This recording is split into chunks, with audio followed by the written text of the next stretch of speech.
বিকেলে চায়ের সাথে এমন একটা নাস্তা বানিয়ে নিলে জমে উঠবে চায়ের আড্ডা। আসসালামু আলাইকুম ভাই বোনেরা, কেমন আছেন? আশা করি ভালো আছেন। তাই কড়াইতে আমি সয়াবিন তেল দিয়ে দিলাম। এখন আমি পেঁয়াজ কুচিটা দিয়ে পেঁয়াজটাকে হালকা বাদামি করে ভেজে নিব। তা হালকা বাদামি করে ভেজে নিয়েছি। এখন আমি মুরগির মাংসটাকে দিয়ে পেঁয়াজের সাথে একটু ভালো করে ভেজে নিব।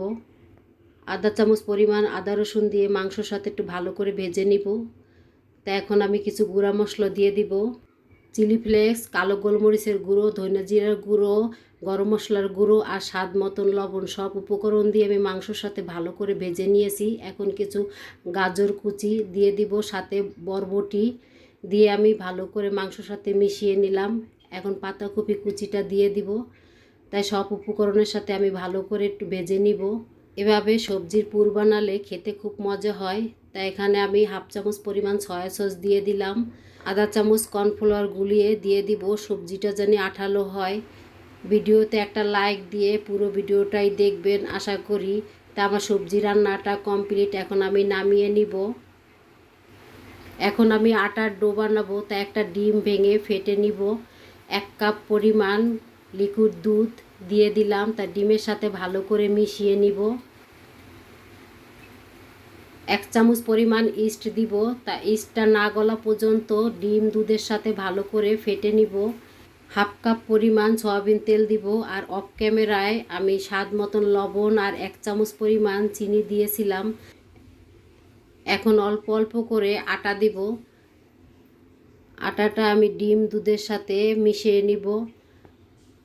আটার ডোটা অনেক শক্ত হয়েছে, আমি কুসুম গরম পানি দিয়ে ভালো করে মিশিয়ে নিব। এভাবে আমি বারবার পানি দিয়ে আমি মিশিয়ে নিয়েছি। তা এখন আমি চামচের থেকে আটাটা সরিয়ে হাত দিয়ে ভালো করে মতে নিব। আধা ঘন্টা রেস্টে রেখেছিলাম। তা ফিরাতে আটা ছিটিয়ে আমি ভালো করে মতে নিয়েছি। ডোটাকে দুটো ভাগ করে নিয়ে আমি এক ভাগ এভাবে ছুরি দিয়ে ছোট ছোট লেচি কেটে নিব। একটা রুটি বেলে আমি এক সাইড কেটে এভাবে ডিজাইন দিয়ে নিয়েছি। চামচের সাহায্যে পুরটাকে আমি মাছ বরাবর দিয়ে নিব। তাই রোলের আকার করে এভাবে আমি মুড়িয়ে মুড়িয়ে একটা সুন্দর ডিজাইন বানিয়ে ডোনাটের মতন গোল বানিয়ে নিব। এভাবে আমি সম্পূর্ণ নাস্তাগুলো বানিয়ে নিয়েছি। কড়াইতে সয়াবিন তেল দিয়েছি। সয়াবিন তেলটা হালকা কুসুম গরম হয়েছে। এখন আমি একটা একটা করে দিয়ে দিব। এভাবে 3টে দিয়ে আমি ভেজে নিব। তা এক সাইড ভাজা হয়ে গেছে, উল্টিয়ে দিচ্ছি। একটা সুন্দর কালার যখন দেখা যাবে তখন আমি নাস্তাগুলো একটা একটা করে উঠিয়ে নিব।